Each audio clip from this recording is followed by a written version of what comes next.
up everyone? My name is Jenna and I am a mountain biker. I started about 3 years ago, got into it quite a bit and really enjoy it, and have been trying to improve and taking lessons and doing all that fun stuff to try to get better in between the crazy life of being a mom and trying to teach a toddler how to mountain bike. And so this year I thought I would maybe get into enduro racing just kind of for fun. And unfortunately right now my bike is, or not so unfortunate, but not so enduro riggy as my bike with the 2021 Rocky Mountain Slayer. It's in an alloy though, and I kind of built it to be more of like a DH bike.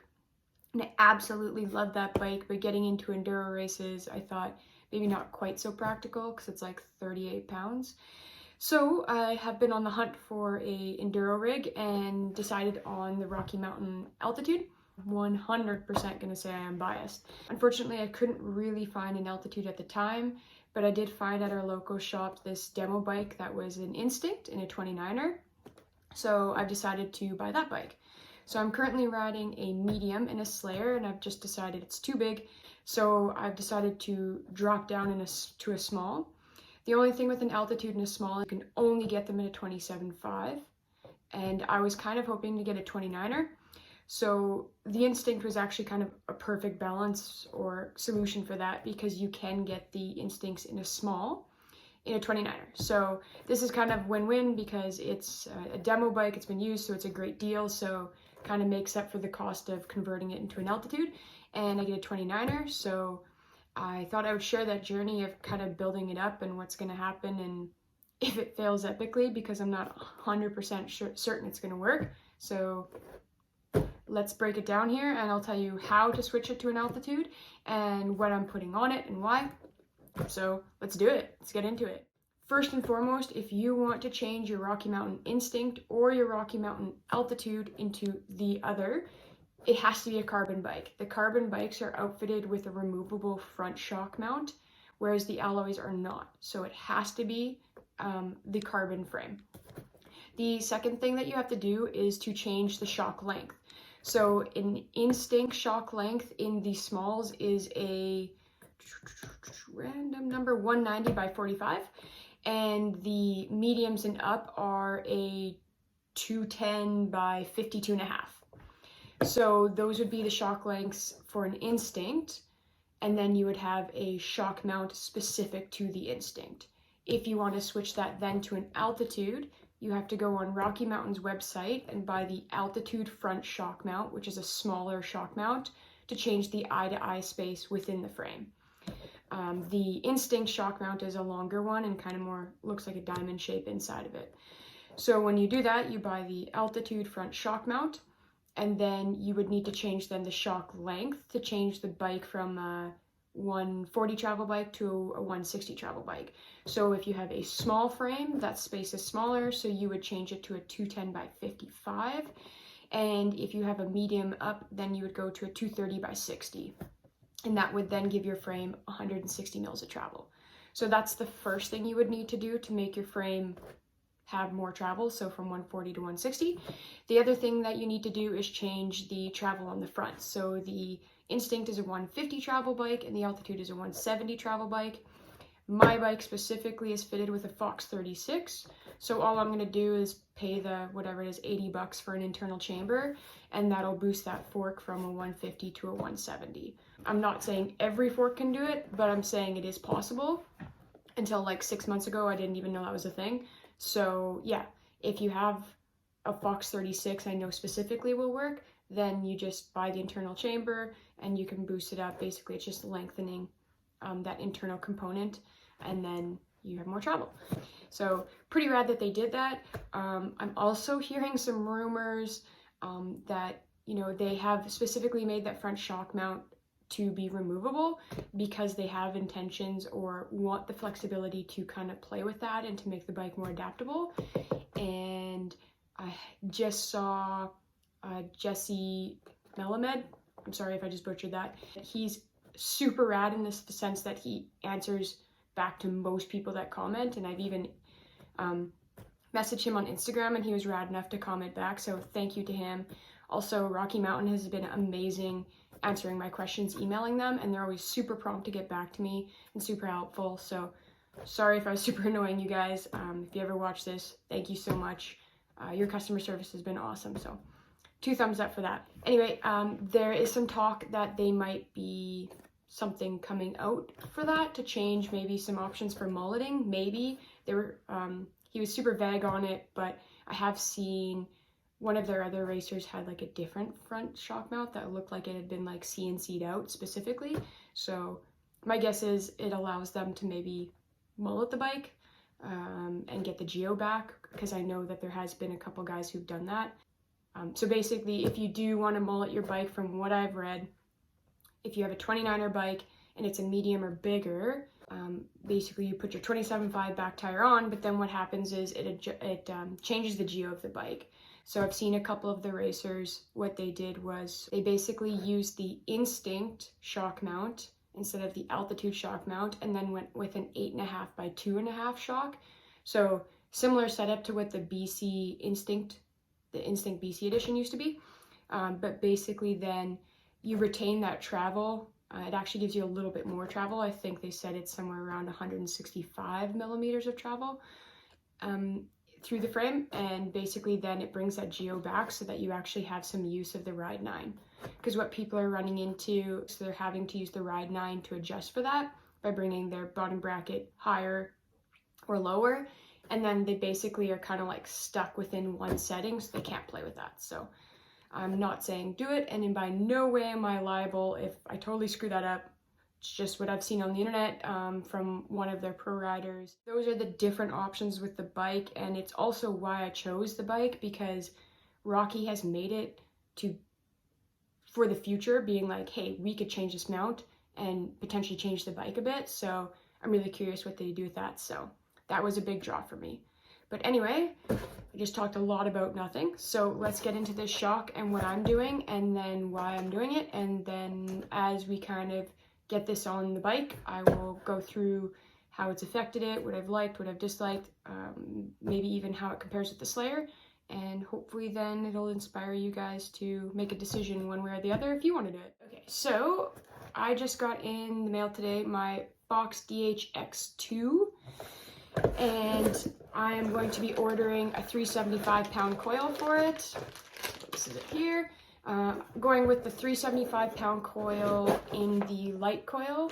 I am roughly about 120 pounds geared up, so I've decided to kind of go with the 375, hoping that I don't have to put a lot of preload on it, just because from what I've learned, putting preload on a spring can make it do some wonky, janky things. So 375, and I've just opted to go with the DHX2. So I opted to go with the DHX2. I was originally considering the X2. It's a lot more adjustable. You have a lot more tunability to it. But the more I thought about it, the more I just really loved the feel of a coil. I have a coil on my Slayer, and if I'm being perfectly honest, I just love how planted in the back end it is and how supple and just plush it feels.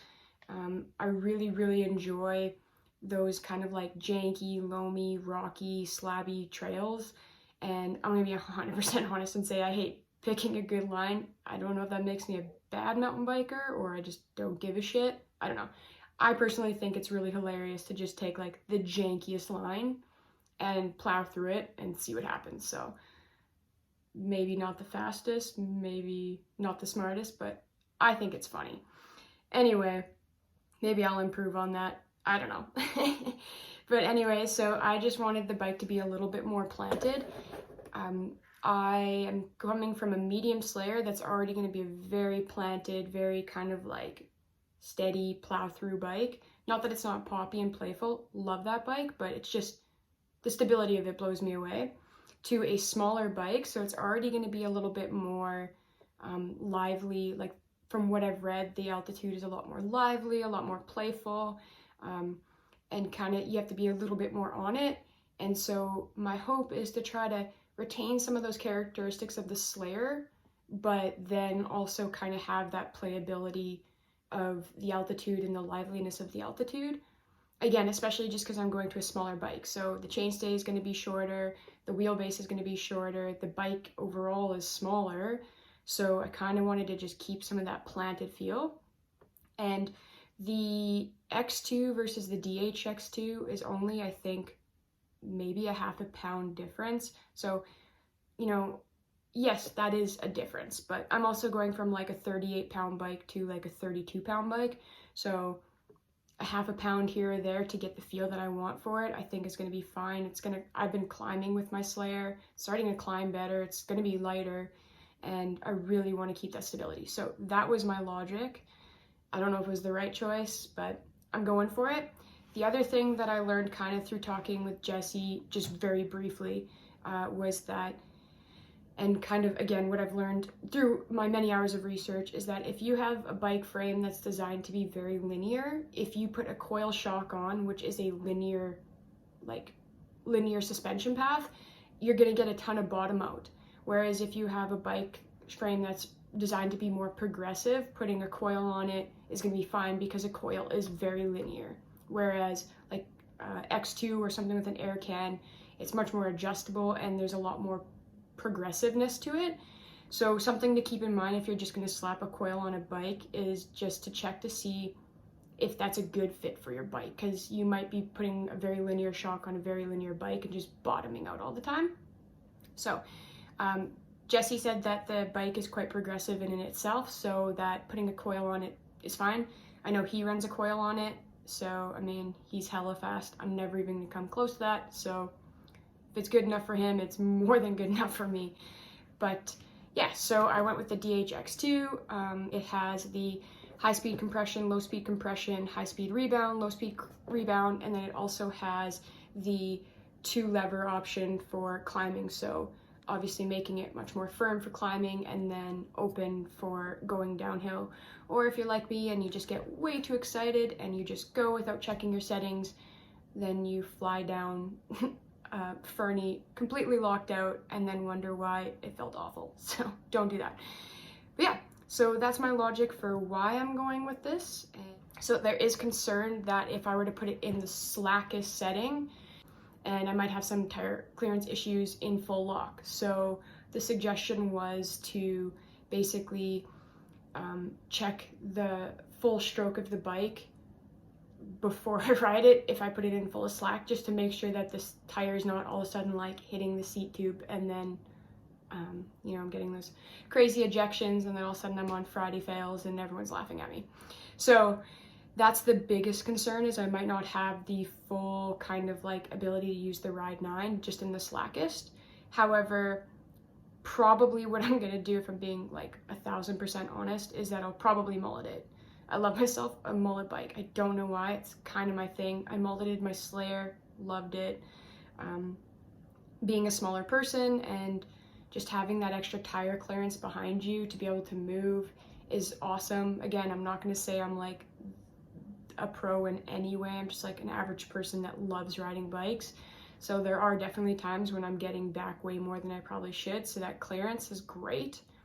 And then also, you know, I've just noticed like doing wheelies in manuals, or as I'm trying to learn them and get better at them, that smaller tire does make a big difference, especially when I can't just rely on a bunch of weight to like throw it back. So my technique has to be kind of like on point, and anything that can make it a bit easier makes it infinitely easier for me. So I'll probably will mullet my bike. I always joke I love a good mullet, love a good Canadian tuxedo. So I guess we're gonna do that and see how it goes. So if you have any questions, hit me up in the comments. And again, I'm gonna say I'm not a professional.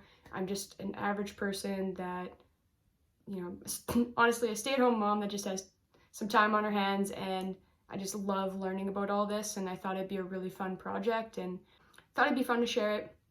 If you have any questions, toss them in the comments. I'll do the best I can to help out or direct you to someone that's smarter than I am. And yeah, I guess if you give any shits, hit the like, follow along, and if you don't, I'm shocked you made it this far into the video. It's probably just because I have this dope ass hat and that sweet skateboard, but if not, cool. Thanks for coming by, and see you next episode.